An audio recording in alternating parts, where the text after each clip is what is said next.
I experienced something that I feel like brought me a lot closer to my clients. And that was that. Hey, what's going on, everybody? Welcome back to the Closing with Cory podcast, episode number 15. I hope everybody is having a good week, a good month. I know that there's been a little bit of a gap from this episode, from the last episode. I'll kind of get into that in a little bit. First and foremost, I don't know if you can see, but I have a bit of a new scenery around me. So shout out to the guys over at Media X Marketing. They got a new place over in Somerville. Absolutely awesome. Check it out. Got Ben back there. I'm always sitting here talking as if I'm just talking to the camera, but there's a guy behind the camera over there. So I wanted to start this one off by saying that I experienced something that I feel like brought me a lot closer to my clients over the past, I would say, probably 2 to 3 months. And that was that I sold my own place and I bought a new place. Now, it's not my first property that I sold and not my first property that I purchased, but I was doing them simultaneously in the sense of to selling to buy. And I know that a lot of my clients right now are in a similar situation where they are having to sell their current property in order to purchase another property. If there's anything that I realized, number one, how much stress is going to naturally come from that process. And number two, I realized how important customer service is when it comes down to really anything in life. I mean, customer service, we deal with this on a day-to-day basis, whether you're going to Starbucks or whether you're going to the store, whether you're going to wherever. There's some form of customer service that everybody is dealing with. And I just realized on how important customer service is for the real estate process and for a real estate transaction. I am reading a book right now. It's called The Greatest Mindset. And part of one of the chapters says that the highest level of intelligence belongs to those who desire to spread joy by serving others. So I am in the service industry at the end of the day. I am serving my clients. I'm serving my buyers. I'm serving my sellers. And I took that firsthand experience to think about a better way that I'm going to be able to serve them. And I think that the most stress came from a lot of unknowns and a lot of, I don't want to say lack of communication, because everybody that I worked with, I'm very grateful for. It was an amazing process from the lending end to the attorney end to the inspection end. But I just realized that some of those uncertainties can come up and some of those stresses can come up just from whether it's a lack of communication or, most importantly, just that section of unknown where you just don't know what to expect. You don't know what's going to be coming from this, or you're waiting on to hear from somebody. So it's that unknown. It's that waiting process. And I really just realized that if I am going to better serve my buyers, if I'm going to better serve my sellers, I have to look at the entire process on how I can help them and service them in every area of the transaction. Obviously, I'm going to be hired as your real estate agent, but I'm also going to be your real estate advisor, to where I could help and I can advise as far as what to expect when the attorney review process starts up, on what to expect when the inspection process starts up. All of those things and all of those questions I can hopefully answer before they even come up to be a question. So that way that stress is going to be reduced a little bit. You can't eliminate stress when you're buying a home and selling a home, let alone doing them both at the same time. But if I'm able to limit them a little bit, I feel like I'm doing my due diligence on the service industry and serving my clients. What I kind of realized, and again, kind of just going into customer service and just personal experiences, and whether, like I said, whether it's me just calling up, Verizon, calling up Xfinity, calling up these places, whether it's me going into Home Depot, as a buyer or a seller, you are coming to a realtor for guidance and for knowledge, right? So if I'm going into Home Depot and I'm asking somebody, hey, where is so-and-so? And they basically just straight up look at me and they're like, I don't know. I have no idea. They're not able to guide me. They're not able to make a phone call. They're not able, to see where this item is that I'm looking for. I'm left to kind of think to myself, okay, out of the two of us here, who should probably know this answer? Should I have to do the research myself to find the product at this place that you're working at? Or should the person who is in the same uniform as the logo outside be able to answer that question, right? And I'm not saying I'm just saying in general, these are things that I've realized, and I just feel like the quality of the customer service has unfortunately gone down. And I feel like I'm taking that and I'm learning from those experiences so that I can better judge these types of situations that my buyers and my sellers are in.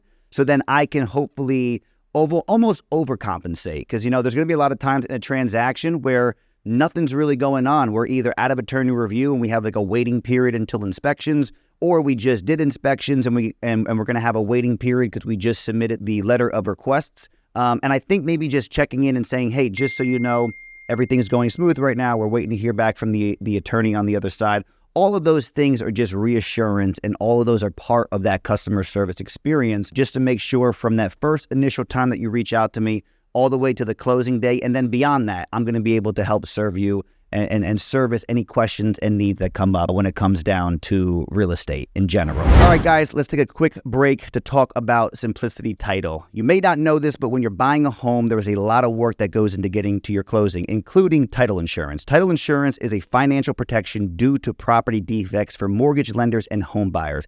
But let's keep it simple. For over 15 years, Simplicity Title has been protecting buyers with their expert teams working on all the documents that you need to get through a closing and a fraud protection process that keeps your money safe. You can check out Simplicity Title's programs on Instagram, Facebook, LinkedIn, or go to learn.simplicity.com to learn more about them. You want to talk to somebody, call 877-848-5320 or send an email to info@simplicitytitle.com. and tell them that Cory Fandel sent you. Simplicity Title, your title made simple.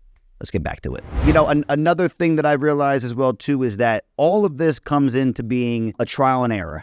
I can try so many different things to see what system is going to work the best. And that's kind of what I've done. I've developed a system that is really just, I didn't even realize it when I was doing it, but it was much so based in that customer service, to where I want to be able to make sure that I am supplying as much information as I possibly can. But with that is going to be, as I said, a trial and error. For example, something that I've realized on the selling side, what I typically do is I will supply my buyers and my sellers both with an itinerary on what to expect in the coming days, weeks, months, all the way leading up until closing.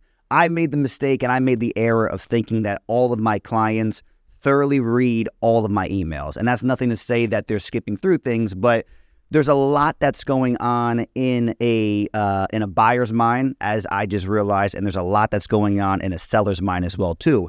So this long, extensive email is going to be great because it's packed with a bunch of great information, and it's packed with dates and what timelines and what we need to do, and almost like a checklist on getting us all the way to that closing date. But they're probably getting an email from their attorney. They're probably getting an email from their insurance company. They have a lot that's going on and a lot on their plate. So I made the error of just basically saying, hey, everybody listens and looks at every single one of the emails that I send over, every single one of the documents, every single one of the videos that I customize and send over. And for example, for the selling itinerary, one of the main points on there is that the seller needs to supply, in most counties and in most townships, a certificate of occupancy. Basically saying like, hey, this house is okay to be occupied by the next buyer. They do an inspection through the township, do a fire cert, the fire extinguisher, CO, all that type of stuff. So I said, okay, perfect. A couple of days before closing day was set and ready to go, reached out to the seller and I said, hey, whenever you get a chance, can you please send me over that CO so I can supply it to the attorney? And then I got a text message back saying, what is the CO? And at that point, I was like, shit, I know that I should know what this is. And it was on my end to be able to better explain and to better educate my seller on what was needed, and also to be able to check in and make sure that they knew what was going on. So, I mean, long story short, we had to do a rush inspection. I was the one that had to install the smoke alarms, the fire extinguisher, but I learned from that experience. That's part of the trial and error. The trial was just sending out this message, and the error was just thinking that everybody was going to be able to read that, and then also be able to digest what's needed in order to be able to supply that. So now, again, I switched it up a little bit. After that, I send over a text message. After that, a couple of days afterwards, I send over another text message or phone call to say, hey, were you able to order that CO? If you need any help, I can personally help you. I have a person now, too, that I can send over. They'll be able to assist on installing the smoke alarms, installing the fire extinguisher, all that type of stuff. So all leading back to providing the best possible customer service that I possibly can. And that's kind of what it's all about. And that's what leading into this fall market is what I'm going to be focusing on. I mean, it's something that I think that I primarily focus on when it comes down to my clients is providing the best possible service. But now coming off of that experience and seeing how stressed I was during the selling process, how stressed I was during the buying process, I'm taking all those firsthand experiences and I'm going to learn from those to then be able to provide something to my buyers and sellers so they can not experience the same stresses that I did when purchasing a home or when selling a home. So as always, I really appreciate everybody. Listen, if anyone has any firsthand experiences, whether it is real estate related or not, feel free to, reach out about it. If I can learn from someone else's experiences and someone else's lessons that they learned, that's great. It's just going to be more quality that I'm able to provide throughout that customer service. As always, like, subscribe, do all that good stuff. I really appreciate it. I'm excited for the fall and all the new content that's coming. I'll see you guys soon.